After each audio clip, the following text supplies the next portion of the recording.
যে এই ফ্যাক্টরি ইন্ডাস্ট্রির জন্য স্পেসিফিক করে যে তেলগুলো দেওয়া হচ্ছে সেটা তো সাধারণ মানুষ বুঝতেছে না।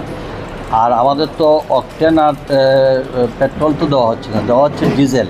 এর জন্য আমরা যদি সাধারণ মানুষের মিসআন্ডারস্ট্যান্ডিং না হয়, এর জন্য প্রত্যেকটা পাম্পে এবং যে গাড়িগুলো বহন করবে তাদের জন্য নির্ধারিত যে তেলগুলো আছে এগুলো নেওয়ার জন্য যাতে কোনো প্রতিবন্ধকতা সৃষ্টি না হয়, মানুষের মধ্যে যেন কোনো মিসআন্ডারস্ট্যান্ডিং না হয়, সেটা আমরা আজকে থেকেই বলে দেওয়া হচ্ছে। আগামীকালকে পরবর্তী আমরা সব যতটা পাম্পে যার যার অ্যাসাইনমেন্ট দেওয়া আছে সেভাবে তেল নিতে পারি।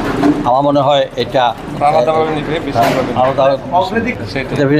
ডেফিনেটলি শিল্প আলাদাভাবেই করা তো এই ধরনের করে আমাদের ইনশাল্লাহ ডিজেলের কোনো এখন প্রবলেম নাই। ইনশাল্লাহ আপনারা দেখবেন 2-3 দিনের মধ্যে আমরা অনেকটাই স্মুথলি চালাবো। এতে মিসআন্ডারস্ট্যান্ডিং আছে, মানুষ মনে করতেছে এরা সব তেল নিয়ে যেতে, এটা আমার মনে হয় এটা আগামী 2-3 দিনের মধ্যে এটা তো সারা বহির্বিশ্বেই আপনারা এই মধ্যপ্রাচ্যের যুগে এটা তো খালি শুধু বাংলাদেশের বেলায় এটা হচ্ছে না, শুধু এই ক্ষেত্রে যে খালি দাম বাড়বে আর ওনারা যে দাম বাড়াবেন না এটা তো ঠিক আছে, সবই তো অ্যাডজাস্টেবল, কাজে এটা পরিস্থিতি বুঝে করতে হবে।